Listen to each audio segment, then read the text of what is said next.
ஆனால் ஒன்றை மட்டும் கூறிக்கொள்ள ஆசைப்படுகிறேன். இடிதாங்கியை பொறுத்தவரையில் பேச்சு பேச்சாக இருக்க வேண்டுமே ஒழிய பேச்சு ஏச்சாகவும் இருக்கக்கூடாது, பேச்சு திருப்பாச்சியாகவும் இருக்கக்கூடாது என்பதில் கொள்கை உறுதியுடன் இருந்து கொண்டிருக்கிறான் இடிதாங்கி. பாட்டு பாடினால் யார் வேண்டுமென்றாலும் எதிர்பார்த்து பாடலாம். அதை இருகரம் கொண்டு வரவேற்கும் நாகரிகத்தை நான் தினமும் குளித்து மகிழும் நதிகள் எனக்கு கற்றுக் கொடுத்திருக்கின்றன. இடிதாங்கியின் பாட்டுக்கு எதிராக வசைப்பாட்டு பாடினால் கூட வரம்பு மீற மாட்டான். வீடு நோக்கி தவிக்கிறது என்று தண்ணீர் கேட்பவன் எதிராளியாக இருந்தாலும் தவிச்ச வாய்க்கு தண்ணீர் மட்டுமல்ல பன்னீரும் கொடுத்து உபசரிப்பவன் இடிதாங்கி.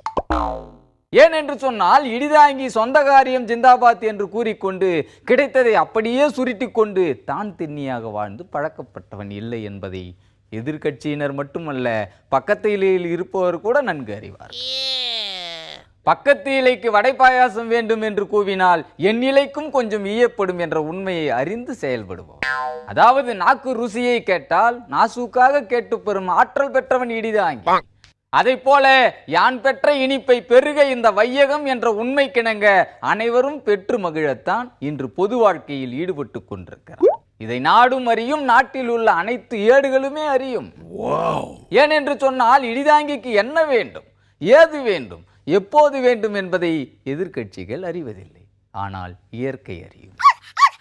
இடிதாங்கி மூச்சு விடுவதற்கான காற்றை இயற்கை இலவசமாக அளித்துக் கொண்டிருக்கிறது. காற்றுக்கு யாரும் அணையும் கட்ட முடியாது, வேலியும் வைக்க முடியாது. அதை போலத்தான் மழையும். மழை என்றால் மாறி, மாறியை யாராவது சோமாரி என்று குறை கூறியிருக்கிறார்களா? நம் சோகத்தை போக்குவதற்காகவே அது சோவென்று கொட்டி தீர்த்துவிடும்.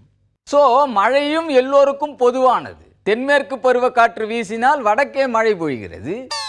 ஆக அதை எங்க ஊர் மழை என்று இடிதாங்கி என்றைக்காவது கூறியிருக்கிறானா? நெவர். அதை போல வடகிழக்கு பருவக்காற்று வீசினால் இடிதாங்கியின் குடையின் கீழ் மழை பொழிகிறது. அதை எங்கூர் மழை என்று வடகிழக்கில் இருக்கும் மக்களும் சொந்தம் கொண்டாடவில்லை. அது ஒரு நாடோடி. ஆக நாடோடி காற்றையும் நாடோடி மழையையும் என்னுடையது என்று முந்தானையில் வைத்து முடிந்து வைக்கலாம் என்று கருதினால் அறிவேன். இந்த உண்மையை அறியாமல் இடிதாங்கிக்கு எதிராக செயல்படுகிறார்கள் என்றால் அவர்களது அறியாமையை கண்டு இடிதாங்கி சிரிக்கத்தான் வேண்டி இருக்கிறது. ஆனால் இடிதாங்கி பல்லை காட்டினால் பதிலுக்கு பல்லை காட்ட வேண்டியது தானே.